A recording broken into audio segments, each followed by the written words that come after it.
مسیح میں آپ سب کی سلامتی ہو۔ خداوند کا شکر گزار ہوں کہ آج قاعدے کے مطابق تیسرے اتوار کو آپ کے درمیان حاضر ہوں، اور اس کے لیے سارا جلال میں اپنے خداوند کے نام کو دینا چاہتا ہوں۔ ہم زبوروں میں اپنا سفر جاری رکھیں گے۔ پچھلے مہینے ہم نے زبور 32 کو دیکھا تھا۔ آج میں چاہوں گا کہ ہم 2 زبوروں پر اکٹھا غور کریں، اور وہ 2 زبور ہیں زبور 42 اور زبور 43، Psalm 42 and Psalm 43۔ اور کیوں ان کو اکٹھا لے کر چل رہا ہوں میں، وہ تھوڑی دیر میں آپ پر ظاہر ہو جائے گا۔ آئیے ہم دیکھیں خداوند کے کلام میں زبور 42 اس کی پہلی آیت سے۔ جیسے ہرنی پانی کے نالوں کو ترستی ہے، ویسے ہی اے خدا میری روح تیرے لیے ترستی ہے۔ میری روح خدا کی، زندہ خدا کی پیاسی ہے۔ میں کب جا کر خدا کے حضور حاضر ہوں گا؟ میرے آنسو دن رات میری خوراک ہیں، جس حال میں کہ وہ مجھ سے برابر کہتے ہیں تیرا خدا کہاں ہے؟ ان باتوں کو یاد کر کے میرا دل بھر آتا ہے کہ میں کس طرح بھیڑ یعنی عید منانے والی جماعت کے ہمراہ خوشی اور حمد کرتا ہوا ان کو خدا کے گھر میں لے کر جاتا تھا۔ اے میری جان تو کیوں گری جاتی ہے؟ تو اندر ہی اندر کیوں بے چین ہے؟ خدا سے امید رکھ، کیونکہ اس کے نجات بخش دیدار کی خاطر میں پھر اس کی ستائش کروں گا۔ اے میرے خدا، میری جان میرے اندر گری جاتی ہے، اس لیے میں تجھے یردن کی سرزمین سے اور ہرمون اور کوہ مسفار پر سے یاد کرتا ہوں۔ تیرے آبشاروں کی آواز سے گہراؤ گہراؤ کو پکارتا ہے، تیری سب موجیں اور لہریں مجھ پر سے گزر گئیں۔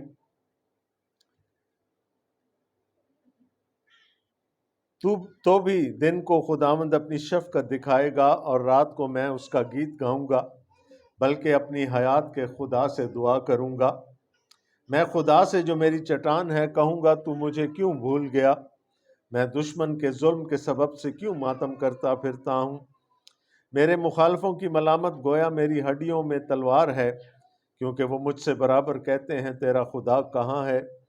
اے میری جان تو کیوں گری جاتی ہے؟ تو اندر ہی اندر کیوں بے چین ہے؟ خدا سے امید رکھ، کیونکہ وہ میرے چہرے کی رونق اور میرا خدا ہے، میں پھر اس کی ستائش کروں گا۔ اے خدا میرا انصاف کر، اور بے دین قوم کے مقابلہ میں میری وکالت کر، اور دغا باز اور بے انصاف آدمی سے مجھے چھڑا، کیونکہ تو ہی میری قوت کا خدا ہے۔ تو نے کیوں مجھے ترک کر دیا؟ میں دشمن کے ظلم کے سبب سے کیوں ماتم کرتا پھرتا ہوں؟ اپنے نور اور اپنی سچائی کو بھیج، وہی میری راہ بری کریں، وہی مجھ کو تیرے کوہ مقدس اور تیرے مسکنوں تک پہنچائیں۔ تب میں خدا کے مذبح کے پاس جاؤں گا، خدا کے حضور جو میری کمال خوشی ہے۔ اے خدا، میرے خدا، میں ستار بجا کر تیری ستائش کروں گا۔ اے میری جان تو کیوں گری جاتی ہے؟ تو اندر ہی اندر کیوں بے چین ہے؟ خدا سے امید رکھ، کیونکہ وہ میرے چہرے کی رونق اور میرا خدا ہے، میں پھر اس کی ستائش کروں گا۔ آمین۔ اگر ہم زبور 42 کا سرنامہ پڑھیں، اس کا عنوان پڑھیں، تو وہاں لکھا ہے میر مغنی کے لیے بنی کورہ کا مشکل۔ اکثر ہم سارے زبوروں کے ساتھ داؤد کا نام لگا دیتے ہیں، لیکن ان 2 زبوروں اور اس کے پیچھے اور آگے بھی چند زبور جو تھے وہ بنی کورہ نے تحریر کیے۔ کورہ لاوی کا پڑپوتا تھا۔ آپ کو، اگر آپ پرانے عہد نامہ سے واقف ہیں تو آپ کو پتا ہوگا کہ خدا نے 12 میں سے ایک قبیلے کو، یعنی لاوی کے قبیلے کو چن لیا کہ وہ اس کی ہیکل کی خدمت کر سکے، اور پھر بنی لاوی میں سے اس نے مختلف خاندانوں کو مختلف خدمتوں کے لیے چنا، جیسے کہ بنی ہارون کہانت کی خدمت کے لیے چنے گئے، اسی طرح بنی کورہ کو خدا نے خدا کے گھر کی ہیکل کی حفاظت کے لیے، اس کی دیکھ بھال کے لیے اور ٹیمپل ورشپ کے لیے چن لیا۔ یہ کوائر تھی خداوند کی ہیکل کی، اور یہ زبور ان میں سے، بنی کورہ میں سے، کورہ کے کسی بیٹے نے یا کچھ لوگوں نے اسی خاندان میں سے مل کر تحریر کیا۔ یہاں پر لکھا ہے بنی کورہ کا مشکیل۔ مشکیل کا مطلب ہوتا ہے ہدایت، انسٹرکشن۔ اور اگر آپ پرانے عہد نامے کو زیادہ تفصیل سے جانتے ہیں تو آپ کو پتا ہوگا کہ تورات کا مطلب بھی ہے ہدایت، انسٹرکشن۔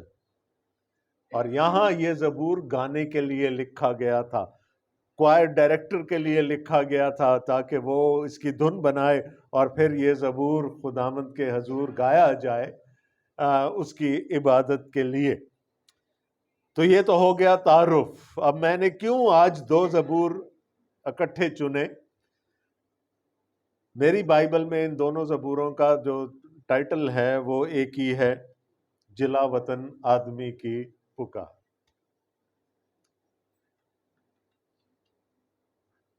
ان دونوں زبوروں میں ایک آیت ایسی ہے جو 3 دفعہ ہمیں ملتی ہے، 3 دفعہ دہرائی گئی ہے۔ اور جب ہم واز کرنا سکھاتے ہیں، علم الواز سکھاتے ہیں، تو اس میں یہ سکھاتے ہیں کہ اگر کوئی چیز دہرائی جا رہی ہو تو اس کا مطلب ہے کہ وہ اہم ہے۔ زبور 42 اور اس کی 5ویں آیت دیکھیں، آئے میری جان تو کیوں گری جاتی ہے، تو اندر ہی اندر کیوں بے چین ہے۔ اسی زبور کی 11ویں آیت دیکھیں، آئے میری جان تو کیوں گری جاتی ہے، تو اندر ہی اندر کیوں بے چین ہے۔ اور پھر اگر 43 زبور کی 5ویں آیت دیکھیں تو وہاں کیا لکھا ہے، آئے میری جان تو کیوں گری جاتی ہے، تو اندر ہی اندر کیوں بے چین ہے۔ 3 دفعہ زبور نویس پکار کے کہہ رہا ہے آئے میری جان، اپنے آپ سے مخاطب ہے وہ کہتا ہے آئے میری جان تو کیوں گری جاتی ہے، تو اندر ہی اندر کیوں بے چین ہے۔ اس کا مطلب ہے کہ زبور نویس کسی تکلیف میں مبتلا ہے، اور وہ جان کی بات کر رہا ہے، روح کی بات کر رہا ہے۔ تکلیف ایسی ہے کہ جو اس کی روح تک پہنچ گئی ہے۔ کہتا ہے میری جان تو کیوں گری جاتی ہے، تو اندر ہی اندر کیوں بے چین ہے۔ تو 3 دفعہ یہ آیت 2 زبوروں میں دہرائی گئی۔ اگر میں میوزک کی زبان استعمال کروں تو یہ ایک طرح کی استھائی ہے، اور یہ دو استھائیوں کے بیچ میں جو ہے وہ انتریں، 3 انتروں میں ہم اس کو ڈیوائیڈ کر سکتے ہیں۔ انگریزی میں ہم اس کو ریفرین کہتے ہیں، کوئی چیز جو تھوڑی تھوڑی دیر کے بعد ریپیٹ ہو رہی ہو، اس کو ریفرین کہا جاتا ہے۔ اور یہ ریفرین جو ہے آیت 5، آیت 11 اور پھر اگلے زبور کی 5ویں آیت، یہ اس زبور کو 3 بندوں میں، 3 حصوں میں تقسیم کر دیتا۔ آج بڑا فیشنیبل ہو گیا نا کہنے کے لیے کہ جی مجھے ڈپریشن ہے۔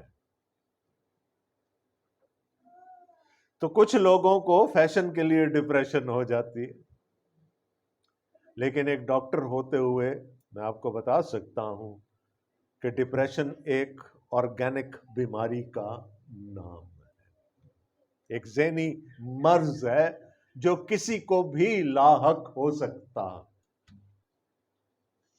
اور یہاں پر لگتا ہے کہ زبور نویس کسی گہری ڈپریشن کا شکار ہے، اور یہ ڈپریشن روحانی ہے۔ کہتا ہے میری جان تو کیوں گری جاتی ہے، اس کے اندر کچھ چل رہا ہے، کچھ شکست و ریخت ہو رہی ہے۔ تو ہم بڑے وثوق کے ساتھ یہ کہہ سکتے ہیں کہ جو بھی اس زبور کا لکھنے والا تھا وہ اس وقت میں بڑی گہری ڈپریشن کا شکار ہے۔ اور جو میں نے کہا کہ یہ ریفرین جو ہے اس زبور کو 3 حصوں میں تقسیم کرتا ہے، ان 3 حصوں میں ہم 2 چیزیں دیکھیں گے، اس ڈپریشن کی وجوہات، اور پھر خداوند کا شکر کرتے ہیں کہ زبور نویس ہمیں ڈپریشن میں نہیں چھوڑ دیتا، وہ ہمیں اس کا علاج بھی بتاتا۔ تو ہم کازز بھی دیکھیں گے، کیور بھی دیکھیں گے، وجوہات بھی دیکھیں گے، اور ان کا حل بھی، علاج بھی جو زبور میں تجویز ہوا وہ بھی دیکھیں گے۔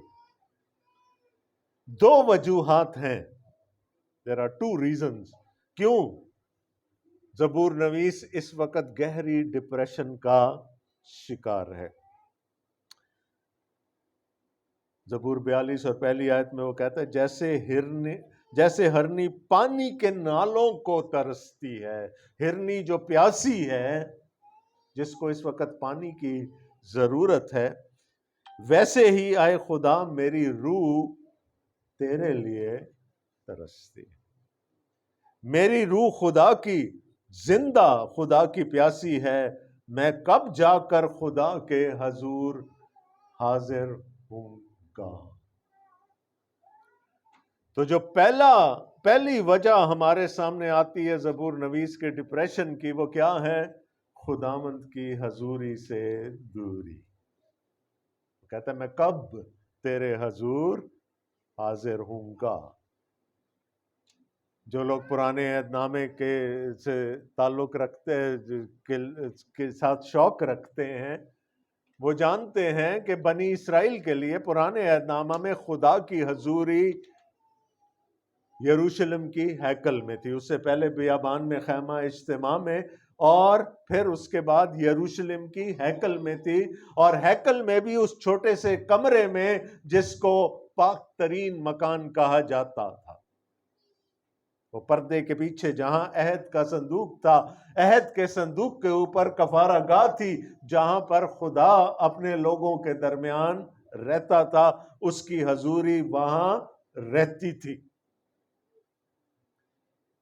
اب خدا ہما جا ہے، ہر جگہ موجود ہے، لیکن خدا نے اپنے لیے خود یہ ریسٹرکشن رکھی کہ میں اپنے لوگوں کے درمیان اس ایک چھوٹے سے تاریک کمرے میں رہوں گا، تاکہ کوئی گناہ کی حالت میں میرے قریب نہ آ جائے اور مارا نہ جائے۔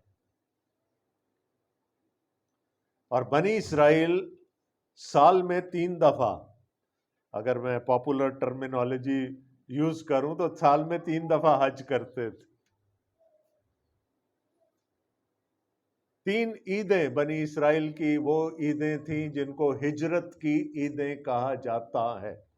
اس میں ہر یہودی کے لیے یہ سمجھ لیں فرض تھا، لازم تھا اس پر، اور خاص کر یہودی مردوں کے لیے، کہ وہ سال میں 3 دفعہ یروشلم میں حاضر ہوں، خدا کی ہیکل میں حاضر ہو کر عید منائیں۔ کیا کہتا ہے وہ 4 آیت میں؟ ان باتوں کو یاد کر کے میرا دل بھر آتا ہے کہ میں کس طرح بھیڑ یعنی عید منانے والی جماعت کے ہمراہ خوشی اور حمد کرتا ہوا ان کو خدا کے گھر میں لے جاتا تھا۔ سال میں 3 دفعہ جانا ہے، اور عید فصح، عید پینتیکوست اور عید خیام کے موقع پر وہ جایا کرتے تھے یروشلم میں عید منانے کے لیے، لیکن موقع کا فائدہ اٹھا کر قربانیاں بھی چڑھا لیتے تھے، اپنے گناہ کی قربانیاں، خود خطا کی قربانیاں، اپنے آپ کو وہاں سے وہ اپنا اکاؤنٹ کلیئر کر کے، پاک صاف کر کے وہ آیا کرتے تھے واپس، کیونکہ یروشلم آنا جانا اتنا آسان نہیں تھا۔ اور یہ چونکہ ہم بنی لاوی کی بات کر رہے ہیں، بنی کورہ کی بات کر رہے ہیں، تو یہ وہ لوگ تھے جو آگے چلا کرتے تھے۔ جب وہ بھیڑ کی شکل میں چلتے تھے ایک شہر سے یروشلم کی طرف، تو بنی کورہ ان کے آگے چلتے تھے اور زبوروں میں ان کو لیڈ کیا کرتے تھے، خاص کر جب وہ ٹیمپل ماؤنٹ کے پاس پہنچتے تھے، اوپر چڑھائی شروع کرتے تھے ہیکل میں تک جانے کے لیے، وہاں سے وہ ہالیل جو زبور 118 سے لے کر آگے 133 تک جو زبور ہیں وہ گاتے ہوئے خداوند کی حضوری میں جاتے تھے، اور بنی کورہ ان کے آگے چلا کرتے تھے۔ وہ کہتا ہے میں لے کر جاتا تھا لوگوں کو۔ وہ زمانہ یاد کر رہا ہے، لیکن اب عید آ گئی ہے اور یہ زبور نویس نہیں جا پا رہا یروشلم، دور ہے خدا سے۔ اس کے لیے خدا کی حضوری میں جانا سال کی ہائی لائٹ ہوتی تھی، لیکن اس دفعہ وہ نہیں جا پا رہا۔ کیوں نہیں جا پا رہا یہ ہمیں نہیں بتایا گیا۔ ہو سکتا ہے بیمار ہو سکتا ہے اس کے پاس وسائل نہ ہو سکتا ہے اس کی زندگی میں کوئی گناہ ہو جس کو دور کرنے کے لیے، قربانی چڑھانے کے لیے اس کے پاس وسائل نہ ہو، کوئی بھی وجہ ہو سکتی ہے، لیکن ریزن کیا ہے اس کی اسپرچول ڈپریشن کا؟ خدا سے دوری، خدا کی حضوری سے دوری۔ کہاں ہے وہ؟ چھٹی آیت میں لکھا ہے میرے خدا میری جان میرے اندر گری جاتی ہے، اس لیے میں تجھے یردن کی سرزمین سے اور ہرمون اور کوہ مسفار پر سے یاد کرتا ہوں۔ وہ پہاڑ پہ ہی ہے، کوہ مسفار پہ ہے، لیکن کوہ مسفار ملک کے شمال میں تھا۔ ہرمون کا جو پہاڑی سلسلہ ہے یہ ملک کے شمال میں تھا، اور آپ سب کو پتا ہے کہ یروشلم کہاں تھا؟ سلطنت کے جنوب میں، ساؤتھ میں۔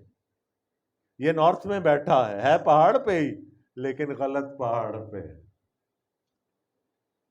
کوہ مسفار پہ ہے اور خداوند کی حضوری سے دور۔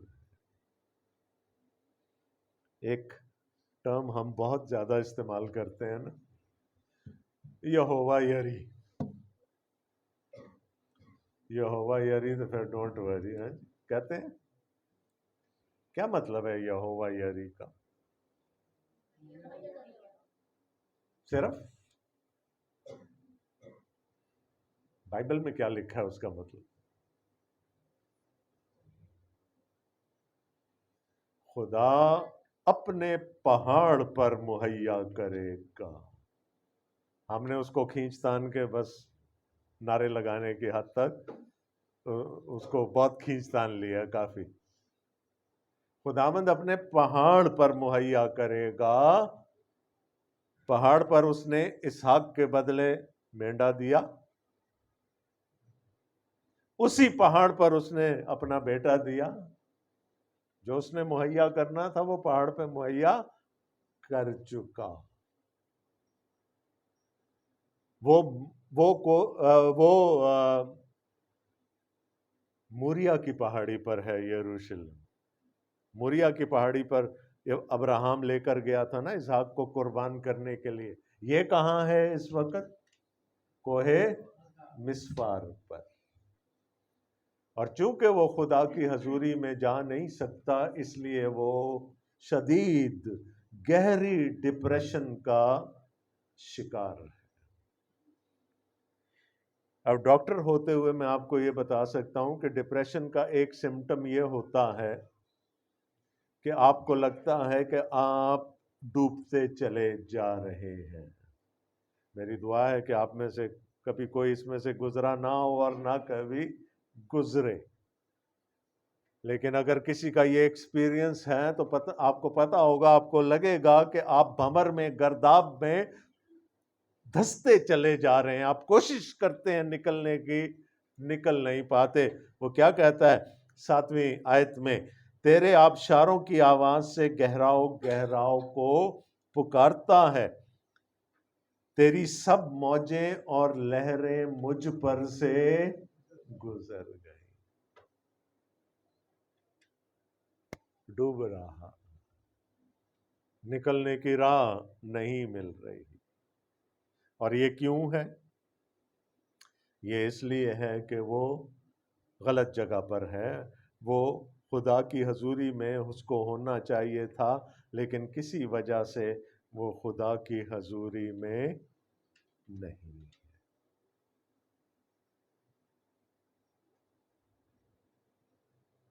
آپ چرچ میں بیٹھے ہو سکتے ہیں ایمانداروں کی جماعت میں، لیکن اگر آپ دیکھیں، ہم تو نئے عہد کے لوگ ہیں نا، ابھی ہم نے نئے عہد کو سیلیبریٹ کیا عشاء ربانی میں۔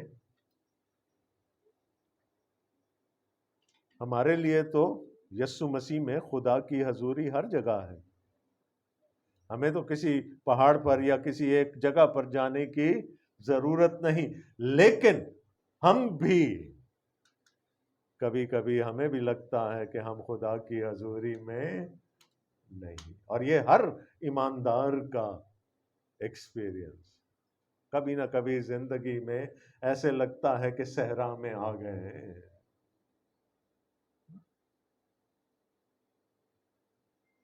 خدا کی حضوری سے چرچ میں بیٹھے ہوں گے، گیت نکلتا نہیں، حمد ہوتی نہیں، دعا پھنس جاتی ہے گلے میں۔ ہوا ہے ایسا ایکسپیرینس کبھی؟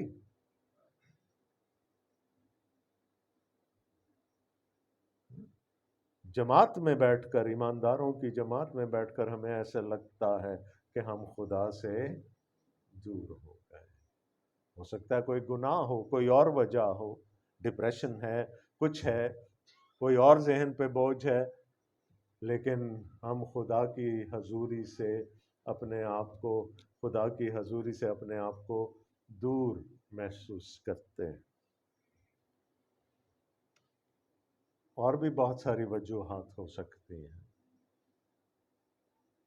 لیکن یہاں پر کیا ہے، کل رات جب میں یہ پریپیئر کر رہا تھا، آخری ٹچز دے رہا تھا اپنے سرمن کو، تو میں نے خداوند سے دعا کی، میں نے کہا اے خداوند، کل میں مون کو چرچ میں دیکھ پاؤں۔ اور آج صبح جیسے ہی میں نے دروازہ کھولا، وہ کی بورڈ پہ کھڑا۔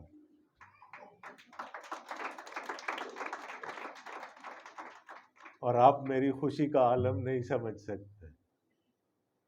مجھے یہ بھی احساس ہے کہ میرے بھائی مشتاق اور ان کا گھرانہ اور خاص کر مون کس اذیت سے پچھلے دنوں میں گزرے، اور ایسے میں لگتا ہے نا کہ جیسے خدا نے چھوڑ دیا، کہیں جا کر ابلیس حملہ کرتا ہے۔ لیکن آج صبح انگلش عبادت میں کھڑے ہو کر اس نے بہت خوبصورت گواہی دی جو یہاں سے نکل رہی۔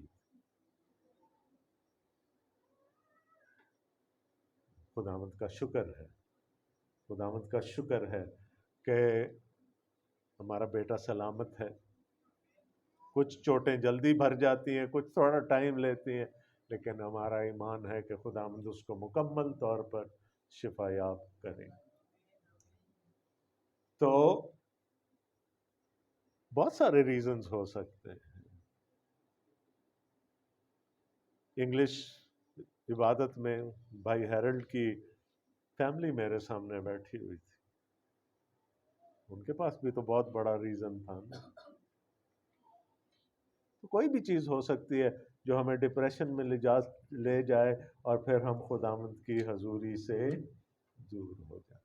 لیکن یاد رکھیے گا کہ ایک دفعہ اس میں پھنس گئے، اس بھنور میں، تو پھر ہم ایسے لگتا ہے کہ کوئی کندھوں پہ کندھے دبا رہا ہے ہمارے، ہمیں اور نیچے دھکیل رہا ہے۔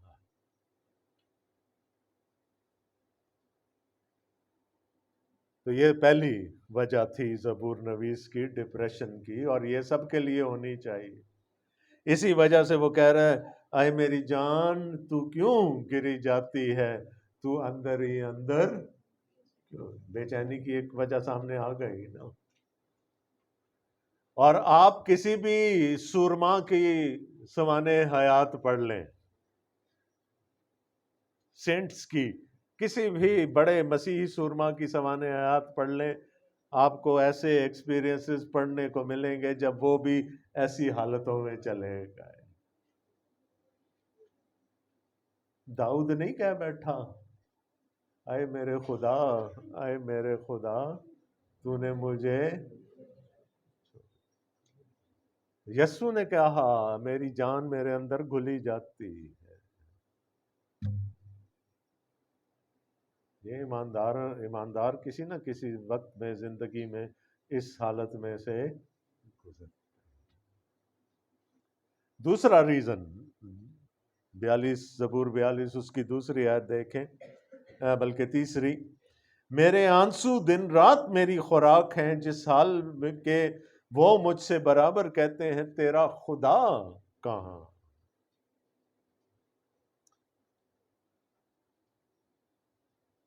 خدا سے دوری ہے، دشمنوں سے قربت ہے۔ تانے دینے والے کہتے ہیں اچھا تو کہتا ہے کہ تیرا خدا قادر مطلق ہے، تو پھر تو اس حالت میں کیوں ہے؟ اگر وہ واقعی اتنا بڑا خدا ہے تو اس نے تجھے کیوں چھوڑ دیا اس حالت میں؟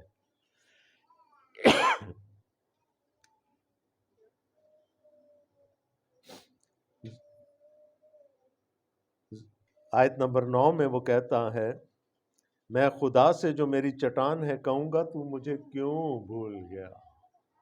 لگتا ہے نا کبھی کبھی زندگی میں ایسے، میں دشمن کے ظلم کے سبب سے کیوں ماتم کرتا پھروں، میرے مخالفوں کی ملامت گویا میری ہڈیوں میں تلوار ہے، کیونکہ وہ مجھ سے برابر کہتے ہیں کہ تیرا خدا کہاں۔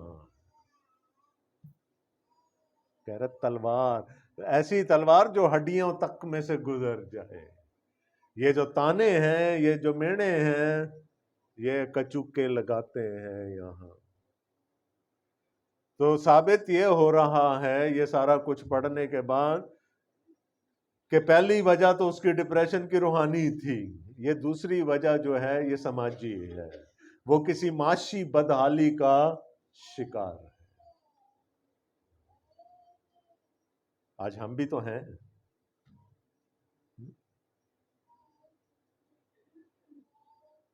اور پھر جڑاں والا ہو جاتا ہے۔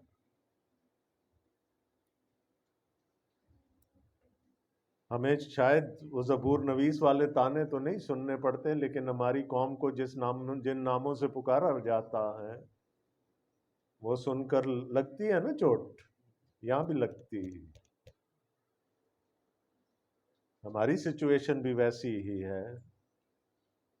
اب جو کچھ گزر گیا ہمارے بھائیوں پہ، بہنوں پہ، بچوں پہ، کتنے لوگوں نے سوچا ہوگا کہ ہم اس ملک میں رہ ہی کیوں رہے؟ ڈپریشن اور بڑھ جاتا۔ ہماری باری کب آئے گی؟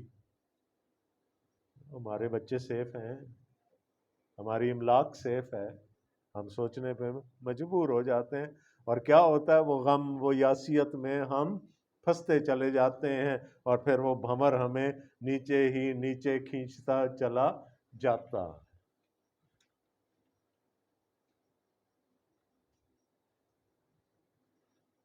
اب جو کچھ ہوا انتہائی افسوسناک ہے، لیکن میرا تھوڑا سا ایک مختلف پرسپیکٹو بھی ہے اس۔ افسوس اپنی جگہ، ان کے ساتھ ہمدردی اپنی جگہ، لیکن میں خداوند کا شکر بھی کرتا ہوں، اور میں خداوند کا شکر کرتا ہوں کہ خدا نے ان کو چن لیا کہ وہ اذیت اٹھا سکے۔ ہاللیلویہ۔ کیونکہ جو کلیسیا ایذا رسانی برداشت کرتی ہے وہی کلیسیا خداوند میں بڑھتی ہے۔ چادر تان کے سونے والی کلیسیا کبھی خداوند میں بڑھتی نہیں، اور یہ خداوند کا فضل ہوتا ہے کہ وہ کسی کو چن لے کہ وہ اذیت میں سے گزرے۔ A persecuted church is a growing church۔ جہاں کلیسیا سکون کی نیند کی عادی ہو جاتی ہے، وہ کلیسیاں پھر تنزلی کا شکار ہو جاتی۔ میں پھر کہہ رہا ہوں افسوس، دکھ اپنی جگہ، لیکن وہ چنے گئے اس کام کے لیے، خداوند کبھی کبھی ہونے دیتا ہے چیزوں کو، وہ کبھی کبھی جھنجھوڑتا بھی ہے۔ میں نے پہلے کہا کتنے کتنے لوگوں کے دلوں میں یہ خیال آیا ہوگا ہم ادھر رہ کیوں رہے ہیں، لیکن خداوند کا ایک مقصد ہے نا ہمیں یہاں رکھنے کے لیے۔ جب ہم بھول جاتے ہیں تو پھر وہ تھوڑی سی جھنجھوڑی دیتا ہے، اٹھ جاؤ بھائی۔ ہماری دعائیں اپنے بھائیوں کے ساتھ، بہنوں کے ساتھ، بچوں کے ساتھ ہیں، لیکن میں سمجھتا ہوں وہ مبارک جو آزمائے گئے، کیونکہ یسوع نے کہا اگر اس دنیا نے مجھ سے دعوت رکھی تو تم سے بھی رکھیں گے۔ ایک ہی چیز کا بتایا نا اس نے، اپنی زندگی کے علاوہ کسی اور چیز کا پرومس کیا سوائے اس کے۔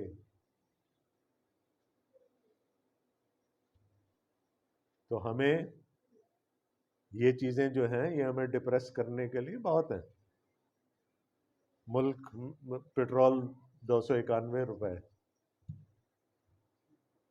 مہنگائی کا گراف دن بدن اوپر چل، تیسری گورنمنٹ آ گئی، کوئی حل نہیں ہے کسی کے پاس۔ وہی زبور نویس والی سچویشن آ گئی نا، سماجی طور پر بھی ہم ستائے جا رہے ہیں۔ تو ڈپریس ہونے کے لیے بہت ساری وجوہات ہیں ہمارے پاس بھی۔ کہہ سکتے تھے نا بھائی مشتاق بھی، ان کا گھرانہ بھی، کیا ہے خداوند کیوں ہمارے بیٹے کے ساتھ ہی ایسا کیوں ہوا؟ لیکن یاد رکھیے گا جب بھی کوئی مصیبت آتی ہے، پریشانی آتی ہے، وہ ہمیں خداوند میں ایک قدم اوپر لے کر جاتی ہے۔ آج مجھے مون بہت فرق لگا پہلے سے، اس کو خداوند نے سکھایا، اور اس کے لیے ہم خداوند کی تمجید کرتے ہیں۔ تو the reasons are the same، خداوند سے دوری، روحانی وجہ، معاشی بدحالی، سماجی بدحالی، یہ دوسری وجہ تھی جو کہ زبور نویس کو ڈپریس کیے ہوئے۔ وہ کہتا ہے اے میری جان تو اندر ہی اندر کیوں گری جاتی ہے، تو اندر ہی اندر کیوں بے چین ہے، سوال کر رہا ہے اپنے آپ سے۔ اور ڈپریشن کا مریض اکثر اپنے آپ سے خود کلامی کرتا ہے، وہ دوسروں سے بات کرنا پسند نہیں کرتے، وہ اپنے آپ سے ہی باتیں کرتے رہتے ہیں۔ لیکن خداوند کا شکر ہے کہ اس نے ہمیں اس حالت میں چھوڑ نہیں دیا، حل بھی بتا دیا۔ آج ٹائم ملے صرف ایک گوگل سرچ کیجئے گا، اینٹی ڈپریسنٹس یا ڈپریشن میں استعمال ہونے والی ادویات۔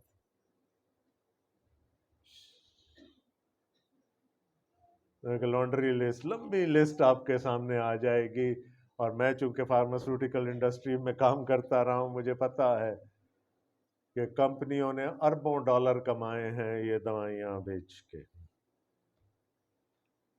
آپ کسی ڈاکٹر کے ہاتھے چڑھ گئے، یہ نہیں میں کہتا کہ نہیں جانا چاہیے، اگر واقعی ڈپریشن ہے تو اس کو ٹریٹ ہونا چاہیے۔ کیا ہوتا ہے، آپ کو ایک دوائی لکھی، فرض کریں کہ 10 ملی گرام کی گولی آپ کو لکھی، 6 مہینے کے بعد وہ 10 ملی گرام کی گولی آپ پہ اثر نہیں کرے گی، یا تو ڈاکٹر کو اس کی ڈوز بڑھانی پڑے گی، 20 ملی گرام کرنی پڑے گی، یا اس کے ساتھ کوئی اور دوائی ایڈ کرنی پڑے گی۔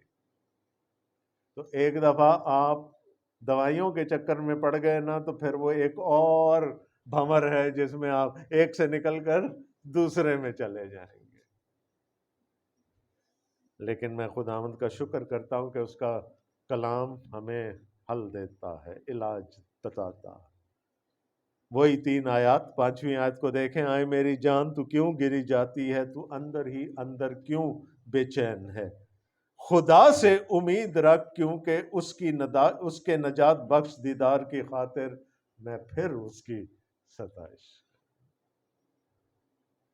11ویں آیت، آئے میری جان تو کیوں گری جاتی ہے، تو اندر ہی اندر کیوں بے چین ہے، خدا سے امید رکھ، وہ میرے چہرے کی رونق اور میرا خدا ہے، میں پھر اس کی ستائش کروں گا۔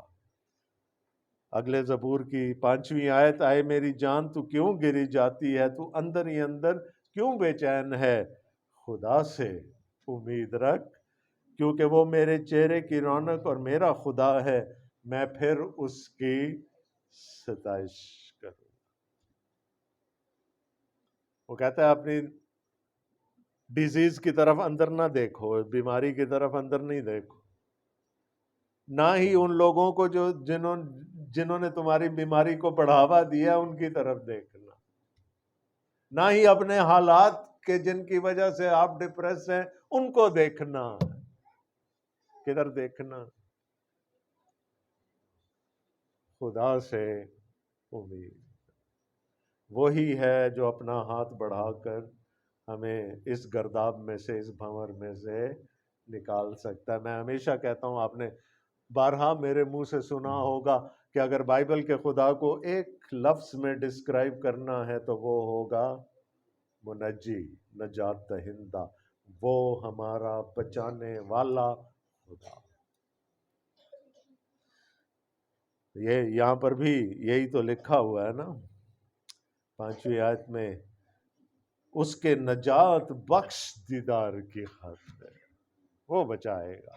تو جب ہم اوپر دیکھتے ہیں تو پہلے تو ہماری توجہ ادھر ادھر سے ہٹ جاتی ہے، اور وہ جو چیزیں ہمیں ستا رہی ہوتی ہیں، تنگ کر رہی ہوتی ہیں، ان سے ہماری نظر ہٹ جاتی ہے، اور پھر ہمارے خدا میں وہ قدرت ہے کہ وہ ہمیں اس میں سے کھینچ کر نکال لے۔ میں پھر کہہ رہا ہوں، خدا بہت ساری چیزیں ہماری زندگی میں ہونے دیتا، لیکن اس کا مقصد کیا ہوتا ہے کہ ہم اگلی سیڑھی پہ آ جائیں۔ وہ ہمیں بڑھاوا دینے کے لیے ہمیں یہ دکھوں کی بھٹی میں سے، آزمائشوں میں سے گزارتا۔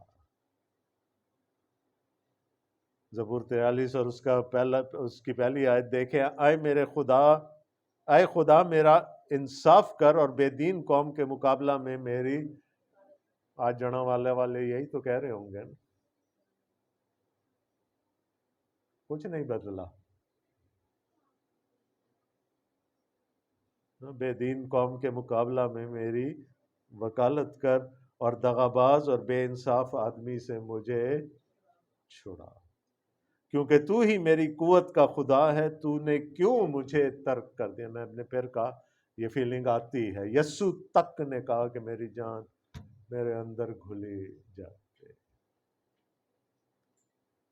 میں دشمن کے ظلم کے سبب سے کیوں ماتم کرتا پھرتا ہوں، اپنے نور اور اپنی سچائی کو بھیج، وہی میری رہبری کرے۔ وہ کیا کہہ رہا ہے؟ دعا کر رہا ہے، اپنے نور کو اور اپنی سچائی کو بھیج کہ وہ میری رہبری کریں۔ میں اور آپ یہ دعا مانگ سکتے ہیں، اپنے نور اور اپنی سچائی کو بھیج؟ ہم یہ دعا کر سکتے ہیں؟ زبور نویس نے تو کر لی۔ ہم کہیں گے تو وہ کہے گا 2000 سال پہلے بھیج دیا تھا۔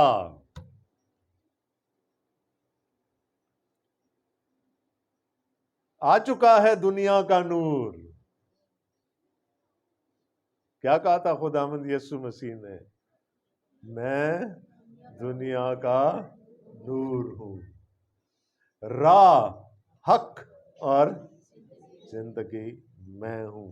تو وہ کہے گا وہ تو میں بھیج چکا، اپنی سچائی بھی تم پہ ظاہر کر دی، اپنا نور بھی تمہیں دے دیا، اب ضرورت کیا ہے کہ اس میں چلو۔ تو جو لگژری زبور نویس کو میسر نہیں تھی، وہ مجھے اور آپ کو ہے۔ اس کے پاس مسیح نہیں تھا، وہ مسیح کی امید پر زندہ تھا۔ میرے اور آپ کے پاس مسیح ہے۔ خدا کی نجات بخش قدرت کا سب سے بڑا مظہر، اور وہ ہمیں ان ہماری تکلیفوں سے نجات دے سکتا ہے، وہی مجھ کو تیرے کوہ مقدس اور تیرے مسکنوں تک پہنچائیں۔ وہی نور ہے جو ہمیں خدا کی حضوری میں لے جا سکتا ہے، وہی راہ ہے اور وہی حق ہے جو ہمیں خدا کی حضوری میں لے جا سکتا ہے۔ تب میں خدا کے مذبح کے پاس جاؤں گا، خدا کے حضور جو میری کمال خوشی ہے۔ اے خدا میرا خدا، میں ستار بجا کر تیری ستائش کروں گا۔ کہتا مجھے اپنے خداوند سے امید ہے، وہ اپنے نور کے وسیلے سے، اپنی سچائی کے وسیلے سے مجھے دوبارہ وہاں لے جائے گا، اور جب لے جائے گا کیا کروں گا؟ ستار بجا کر۔ میں نے کہا یہ میوزیشنز تھے، یہ کوائر تھی خدا کے گھر کی، بنی کورا جو تھے۔ صبح میں نے مون سے کہا یہ زبور لگتا ہے تیرے لیے لکھا گیا کہ آج تو نے بھی ساز بجا کر خداوند کی حمد کی۔ تو ہمارا خدا ہمیں ان سچویشنز میں سے نکالنے کی قدرت رکھتا ہے۔ پھر وہ کہتا ہے اے میری جان تو کیوں گری جاتی ہے، تو اندر ہی اندر کیوں بے چین ہے، خدا سے امید رکھ کیونکہ وہ میرے چہرے کی رونق اور میرا خدا۔ ڈپریشن میں چہرے کو کیا ہوتا ہے؟ دیکھ کے پتہ چل جاتا ہے نا بندے۔ وہ کہتا وہ میرے چہرے کی رونق بحال کر۔ میں پھر اس کی وہ جو نہیں نکل رہی تھی، کیا کہا تھا زبور 137 ہے غالباً، ہم بابل کی ندیوں کے پاس بیٹھ کر روئے، اور کیا کیا؟ اپنی ستاریں اپنی بربتیں ٹانگ دی۔ نہیں ہوتی ستائش، ڈپریسڈ ہیں۔ ہاں، اور وہ کہہ رہے تم گاؤ، ہم سے گایا نہیں جا رہا۔ لیکن وہ کہتا ہے جب میں بحال ہو جاؤں گا، میرا خدا مجھے بحال کر دے گا، پھر ستائش ہوگی، ساز بھی بجیں گے، گیت بھی گائے جائیں گے، خداوند کی ستائش بھی ہوگی۔ میں نے کہا حالات نہیں بدلے۔ زبور نویس کی ڈپریشن کی بھی دو وجوہات تھیں، ایک روحانی تھی کہ وہ خدا کی حضوری سے دور اپنے آپ کو محسوس کر رہا، اور دوسرا سماجی یا معاشی تھی کہ وہ ڈاؤن کاسٹ ہے، وہ خوشحال نہیں ہے۔ آج کلیسیا پاکستان کی حالت دونوں حالتیں ہو سکتی ہیں، لیکن علاج کیا ہے؟ میں نے کہا نا خدا نے دے دی ہے جھنجھوڑی، ہمیں سب کو دی ہے، صرف جنا والا کے لوگوں کو نہیں دی، ہم سب کے لیے وہ جھنجھوڑی کہ جاگ جاؤ، جو کام دیا ہے، جو مقصد جس مقصد کے تحت یہاں رکھا ہے اس کو پورا کر۔